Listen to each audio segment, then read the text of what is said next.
everyone, my name is Captain Yost. I built this Sternwheel Morning Glory. I want to take you on a small tour and show you what she's got. She's a fine little boat, turns hard, plenty of power. She's about 56 feet from stem to stern, weighs 25 to 30 ton. I have 6 ton of ballast in the bottom. Built this boat, took 7 years to build this boat from scratch. This is not a haul from a tug or anything. I built everything. I welded as a construction worker and was able to put my welding, what skills I have, into building this boat. She's 56 feet long, 14 foot wide at the hull, 4 foot deep, plenty of storage space on her.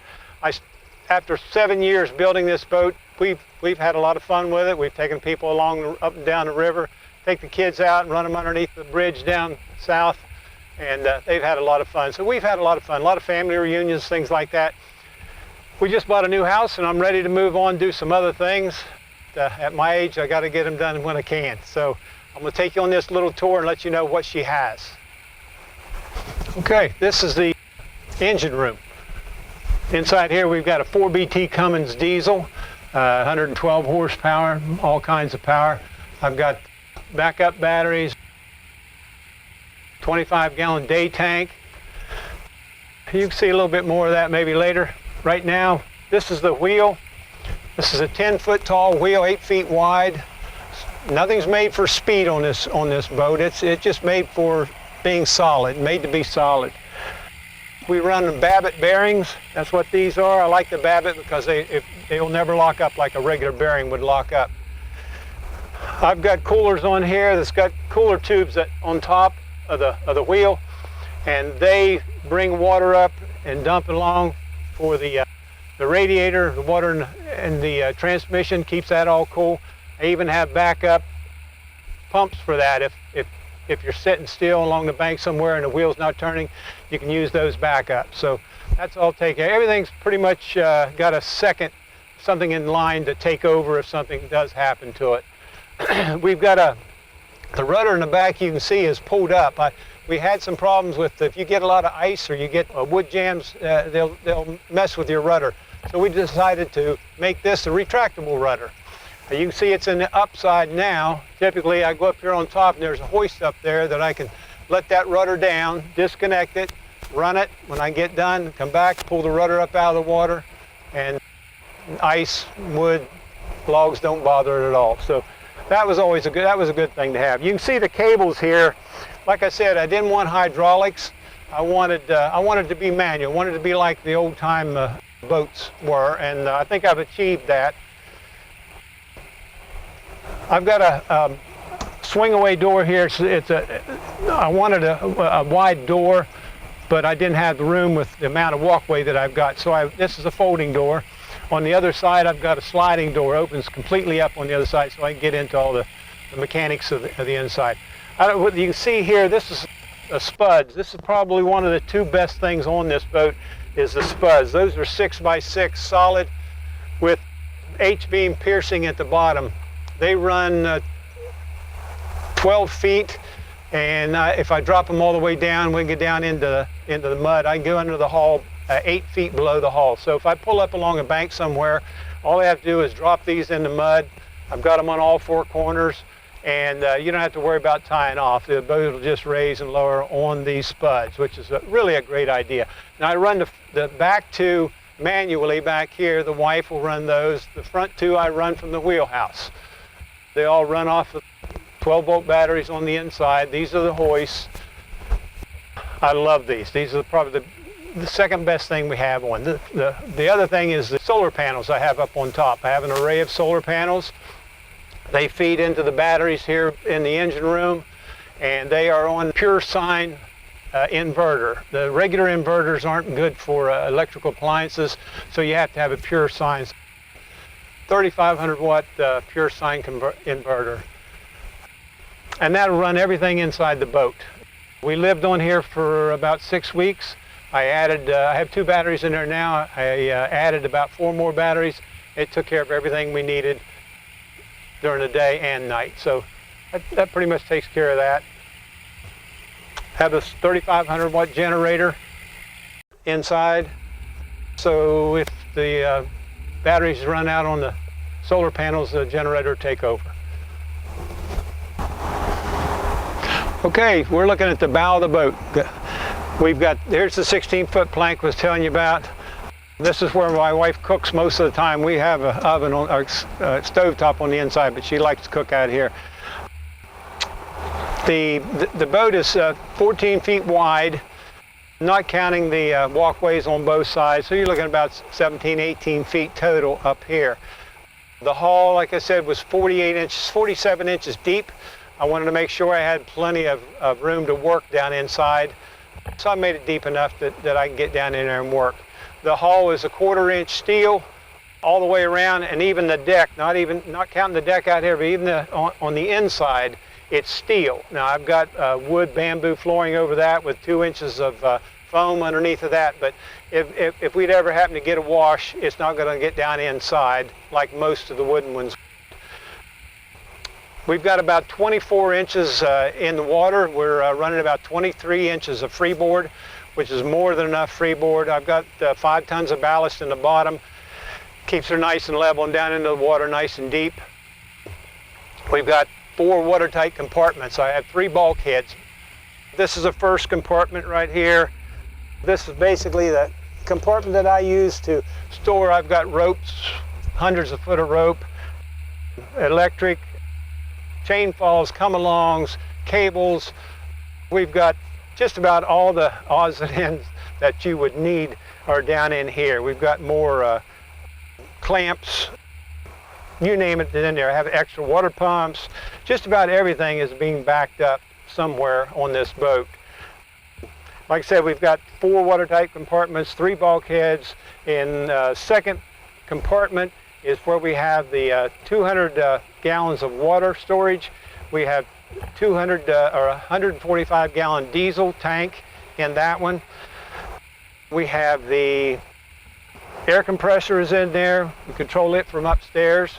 That's for the whistle, and if you'd happen to need air for anything else, we've got a connection upstairs, one downstairs for that.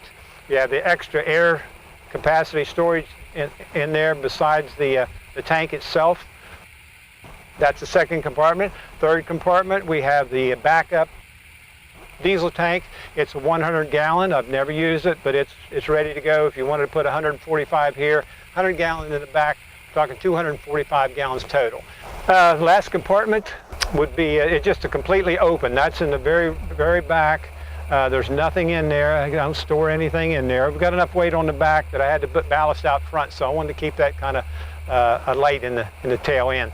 I can move this ballast around as I put things on and off the boat, so that can all be readjusted. We made sure that I wanted to put something on here for the grandkids. I didn't want a lot of decks or open decks. I want to make sure I had something on here that was okay to bring the grandbabies on, and we have a lot of kids that come on now and then, so I want to make sure it was good for them. Most boats are, like I said, are wide open, and I didn't want that. And in case someone happened to buy the boat or use it for making excursions or pay to take rides, this boat's set up for that. Even the electrical is set up as a marine. It's not set up as a regular household current like a lot of people do. That's not good if you're going to use it as a business. So it's all set up. We've got the 110 and we've got the backup 12 volt. So it's pretty much taken care of. Okay, the toolboxes. We've got double boxes here. These are loaded with bolts, nuts, electrical, everything you can think of electrical is in this box. Bolts, nuts, washers, anything that you could possibly need is on here. Bottom one, paint, all kinds of odds and ends storage. So I use that a lot for basically my paints and odds and ends. And this up here, even wrenches. I have solar powered motion sensors up here. These are on all 4 corners. They build up solar power from these little panels up above, and anybody comes within 75 feet of the boat, they light up, and they really bring the light. This little thing here on the side, I laid one of them out for you to see. They just sit You hook them up the top and lay them out in case you're up next to another boat or you're getting close to a shore, but you don't want to get in close enough to throw a wood plank or something out. So I made this to set over here. I've got another one that hangs along the side you can put out on that end, so you can get 16 feet from the bank and still be able to get your little walkway to the bank. Now you can take it from this side and take it over on the other side and do the same thing. Get you another 16 feet on that side. So it works out nice, and you just carry it along with you and use it when you need it. This is again the front spud. These are magnets I use when I lose something overboard. I catch those. But these are the main spuds. You can see how tall they are, and they're still about 3 foot below here. These are up because this side of the boat is in deeper water and I don't need them. I just drop them on the side that I do need them. If we were going up and down the river and we have a problem, which we've had when I was first building it, I pull over along the bank somewhere and drop that spud, and we're in business. These are the hoists that pick and lower your spuds. There's one on all four corners. And they seem to be more than enough to lift and lower those spuds. Like I said, there's two good things I really like on this boat, and that's the spuds and that's the solar panels. This motor here is one for the plank. There's a hoist up here. You can do it manually. You can do it with this one. The cable runs inside. I didn't want it to run outside. I ran it inside of this pipe, and that runs out and raise and lower your plank. Up above there's a 500 watt light, LED light. We use that when we have company or someone wants to light things up here on the river. If I'm pulling in at night and it's getting late, I'll put that big light on, and that really brightens things up. Got another one on the back over top of the wheel. I like to run it. If we're running at night, I'll use that one, and it shows the wheel off turning. That's pretty impressive when you're going up and down the river and people see that. So I like that. But everything you see here, everything inside, like what's inside of this all goes with the boat. This box here has got all your life jackets. I think I've got about 25 or maybe 30 life jackets. Those all go with the boat. This box here, that's where your propane tanks are. It's got room for two 100-pound propane tanks. It's got an automatic engager on the top that it will move from one tank to the other as one gets empty. Right now I've just got the single tank in. The other side I put rope and cables, not cables but electric. Got all kinds of electrical hookups for just about anything that you might run into as far as shore power. I don't use much shore power, especially here. I've never used shore power. I use my solar panels at night, and if I'm working my tools or anything, I'll use a generator. But we've not had to use any shore power. So if you're careful in what you use, solar panels will be more than enough. Okay, we're inside the boat now, and this is the main room downstairs. I'm going to show you the electrical panel. This is where I was telling you that we have the 12 volt and the 120 volt. I have the solar panel button right here that turns on your solar, and you can run everything in the boat off the solar. Over here you switch from solar to your either shore power if you need it, or the generator. This panel takes care of everything. I have a zinc saver over here. If you're set up along other boats and there's electrical current in the water, that takes care of it, and that helps keep the hull of the boat from rusting out also. Plenty of storage space, more than enough for the wife because she doesn't want to do a lot of cooking on the boat anyway, but there's plenty of storage space. Regular sink. We've got a 3-burner propane gas heater. The wife didn't want an oven because she said she only does oven work at home. Plenty of storage space up here. These paintings, those are mine. So if I'd happen to sell the boat, I'm taking the paintings. And this is the regular refrigerator, small but more than sufficient for what we need on a boat. This is the bathroom. It's got a sliding door. Inside we have full shower. We have the commode, full sink, medicine cabinet. All right, the commode runs off of what's called a It's a standard commode for a boat, but it uses what's called a Raritan electroscan system for the sewage. You don't have to have backup or tank to hold your sewage and then have it pumped out later on. This system is the only system that's good for inland waterways that's certified by the Coast Guard. It uses the saltwater brine to mix with, and then it purifies it, and the next pump that next time you flush, that flushes out, and everything's good. So, and then I have a bypass. If you want to work on the system, you want to clean something, do something, you've got a bypass on that also. So that's really important to me, because we didn't want to have to stop every once in a while and get everything pumped out and go through all that mess. This you have no mess whatsoever. This is the this would be the third hatch for that we were talking about. Made them nice and big, easy to get in. Second hatch is right here in front. We got a regular kitchen table. This couch folds out and makes into a bed. We've got the AC, window AC here, and I have another one for upstairs when we need it. On that end, you have TV, everything. It's got a little antenna upstairs. Depending on where you're at, right here I can pick up Channel 7, Channel 9, sometimes Clarksburg. More than enough to get the news is all I want. That panel on in that corner completely comes apart. All the air lines, your electrical lines, for your bilge pumps, there's 8 bilge pumps on this boat, 2 in each compartment, 1 on port and 1 on starboard. Would have to list one side, but with a 1/4-inch hull, I don't think I'm going to need any pumps for now. But anyway, this all comes apart. It takes about 6 bolts, and all this comes out. All your wiring runs up through there, goes through the ceiling, and back to the electrical. So it makes it real easy, and still I have some storage in here at the same time. Now in the winter time, this chair is moved, and I've got a small propane heater that sits there in the front. That pretty much takes care of everything, keeps it nice and warm in here. I've got in the ceiling, there's 8 inches of insulation separating the 2 floors. If you'd happen to want to just heat the lower section and not the upper section, that's easy enough to do. I wanted the steps outside. I also wanted something on the inside. And I stole this off of something I saw on the internet. I saw it on a sailboat. It allows me to utilize the steps going from the inside, but it doesn't take up a lot of room like a big set of stairwells. So it took a little bit for the wife, a little bit of getting used to, but once you get used to it, it's pretty handy.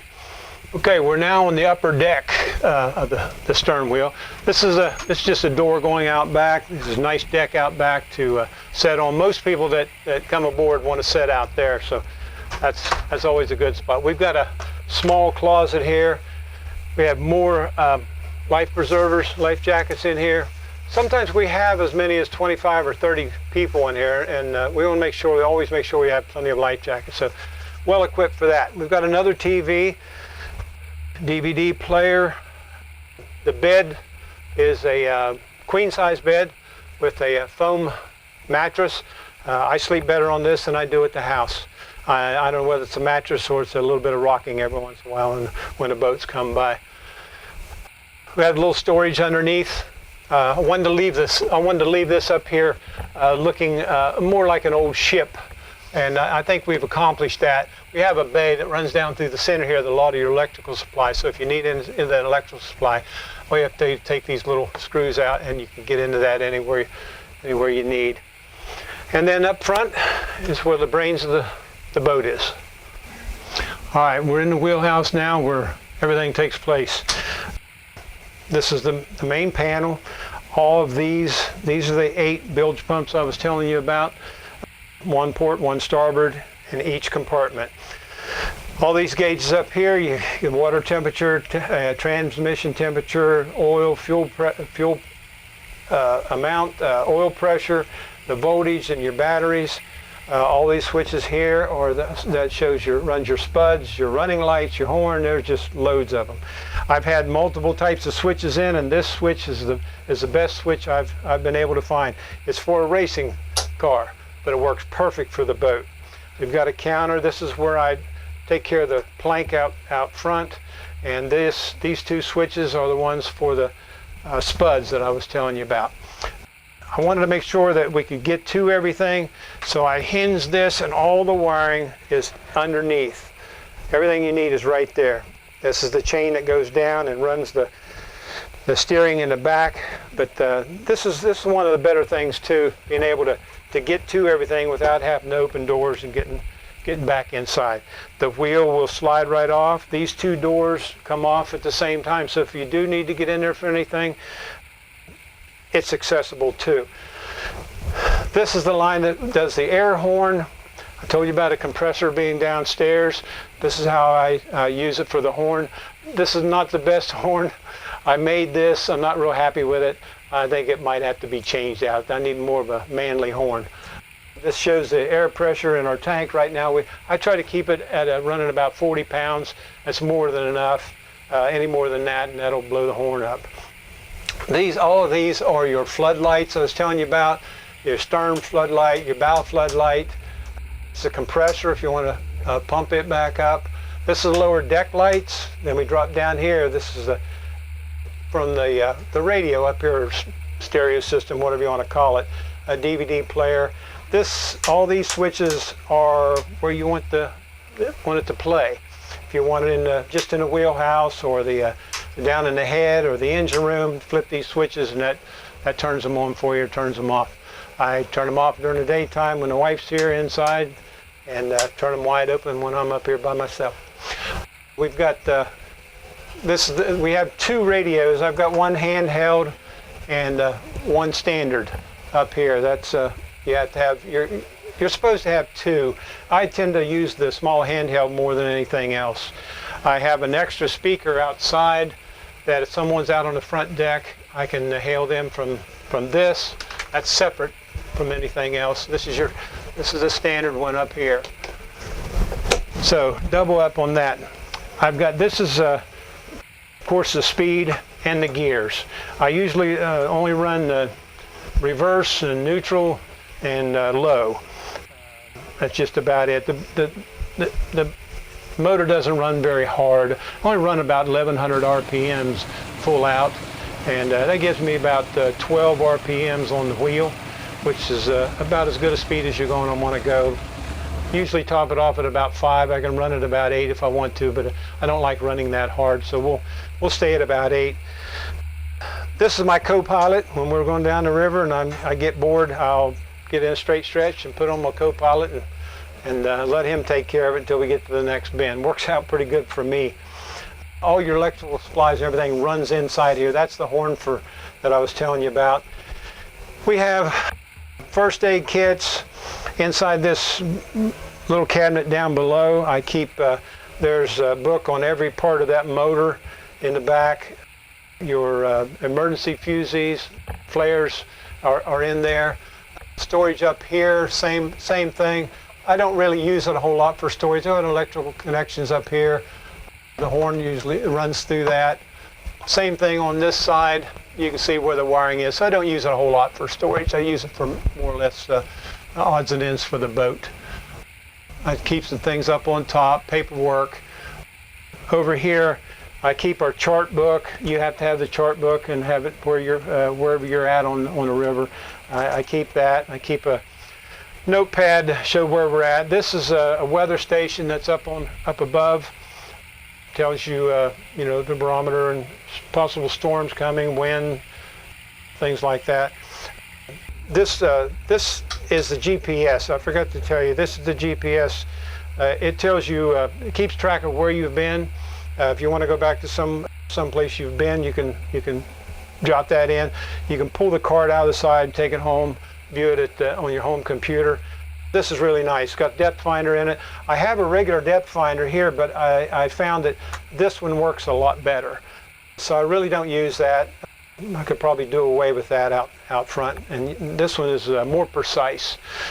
You can get a lot of information on. There's variable ways that you can look at it. It's almost like a fish finder on the bottom. So I really like that.